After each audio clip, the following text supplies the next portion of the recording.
Hey guys, so this week we are going to start making review videos of our content. This is also new for all the teachers. This is new for me, this is new for you. And as always, just like in class, the more feedback, the more questions, comments, whatever you can share in comments, the better. Your participation makes it better, not just for me, but for you and for your other classmates. For this video today, we're going to go over Pennsylvania's geography from chapter 1. So just like we start class, I want you to just think about a few things as we start this video. So basically I'm giving you a bell ringer. What are some interesting facts you know about Pennsylvania? This is how we would start chapter 1 in some of our sections with bell ringers. My second question is, what is Pennsylvania's capital, most populated city, and what county do we live in? These are pretty basic questions that you definitely should know by the end of the year, and you should know already. Again, please post your comments below. To start, Pennsylvania's geography is something that can be boring, but this has shaped why our history has happened. For instance, it shapes why people are where they are. When we look at big cities like Philadelphia or Pittsburgh, they have those large populations because they have a deep sea port, or they have access to water, to rivers. Our geography also shapes other areas like the coal mining regions, the coal mining counties. Some of them are poor and depressed areas because we don't have a great demand for coal anymore. So it is important to look at geography, and this sets the stage for every other chapter and all of our other content that we're going to talk about. So some general information on Pennsylvania. Remember, it does get its name from William Penn's father, Admiral Penn. That land was granted from King Charles II of England. At the point of William Penn's arrival, it was estimated around 98% forest. Sylvania means forest in Latin. It is a northeastern state. Pennsylvania is located in the mid-Atlantic region. Even though its size isn't the largest, it's only the 33rd largest size, it does have one of the biggest populations, number 6 actually. Pennsylvania does have 6 bordering states. You guys should all know this already. Our population is 12.81 million. The major mountain ranges you should know are the Appalachian Mountains, the Allegheny Mountains, and Pocono Mountains. Pennsylvania does have 67 counties. Our county is Northumberland County, if you can find it on the map. I would say it's easy to find because it does have the strangest shape out of all the counties, I think. We also have 56 cities, 959 boroughs, and 1,546 townships. We do have one town, Bloomsburg. Briefly, here are some of the major cities based on population, the largest ones: Philadelphia and Pittsburgh. Remember, just looking at the geography, that totally explains like why people are where they are. And PA's climate is listed as humid continental, has 4 seasons, and pretty much everything about it you already know. It's very self-evident to you guys, but maybe not somebody else. If we get an exchange student from Belgium or something, it is different. There are other categories like tropic, Arctic, subarctic, and so on. But essentially, we have the 4 seasons. Winters get very cold, duh. Summers are hot and humid, again, duh. And we do get a lot of rainfall. We are close to the ocean, but a lot of our weather does actually come from the interior. Pennsylvania can be broken up into the 5 geographic regions.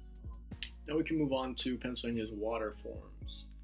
And something to think about in general is just, why is water even important? There's an obvious one that we need it, but what else does it impact, such as food chains, food webs, trade, human migration has followed water, travel, and so much more. We do have 3 major river systems. For our intents and purposes, we can call the first one the Pittsburgh River System, or the Three River System, which might be confusing since we have 3 of them and there's 3 a part of that one. So we can just call it the Pittsburgh River System, that's fine. The other one, the Susquehanna River System, and the Delaware River System. Pennsylvania is extremely lucky to have all the water it does, especially fresh water. We have over 45,000 miles of rivers, tributaries, and other small lakes. And this is in contrast to some other states that actually have a problem with droughts, especially recently. The Allegheny River system starts in northern Pennsylvania, goes up into New York, and then back down into Pittsburgh. The Monongahela River, that's a word that students always have trouble pronouncing, Monongahela, starts in West Virginia and then flows north into Pittsburgh.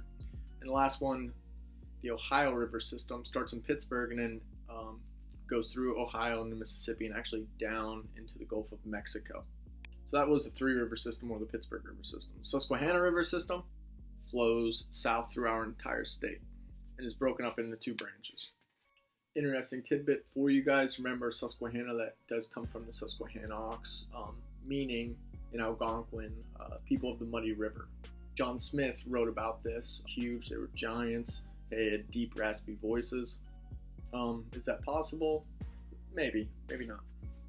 And the last river system, Delaware River system, this makes up all the pointy parts of Pennsylvania and should be easy enough to point out on a map.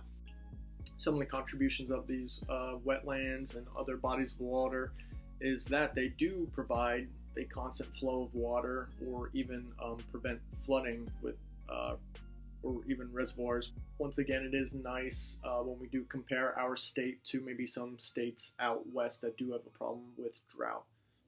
Our water does provide hydroelectric electricity, which is awesome, and other leisurely things like swimming, recreational activities, boating, and so on. Outside of those river systems, we do have plenty of other lakes, wetlands, reservoirs, even a great lake, Lake Erie. More important than some of those leisurely activities is just how it affects the ecosystem. For instance, wetlands and food webs and food chains do impact everything around us, and if we do screw up this water or our land, it will come back to bite us. Now let's move on to just Pennsylvania's natural resources.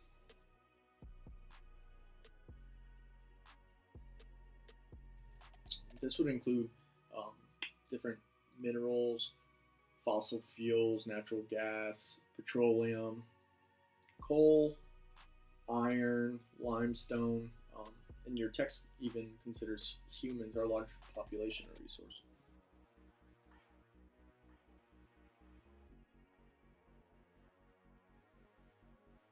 Remember, our name Pennsylvania literally means Penn's Forest, and although it was at one point 98% covered in forests, even still today it's over half of our state. And because of these fuel sources, they have shaped our history, especially in the industrial era in the early and late 1800s, even early 1900s. They would shape Pennsylvania into an industrial giant. And along with this prosperity from all these energy sources that we have in Pennsylvania are its problems, such as in the 1800s and the early 1900s. We just got done right before the shutdown talking about all of the dangers in these industries, the pollution, the exploited workers, and so on. Even though it leads to this prosperity, to jobs, to a better standard of living, there's also all these tragic things that are also involved.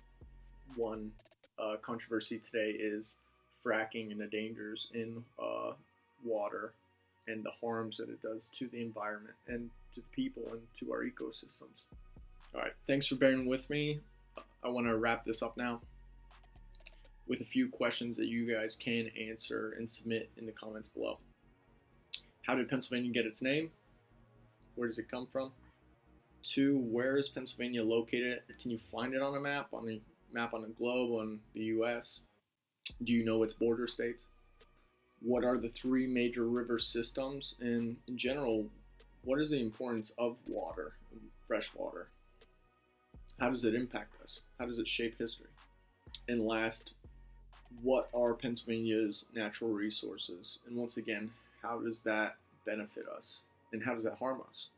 Thank you guys for watching. Please, please, please feel free to add any questions, add any comments, add any resources that you want to share. Maybe there's a fracking documentary you found or a YouTube video. If you're willing to participate, post your bell ringer answers and post your view question answers below.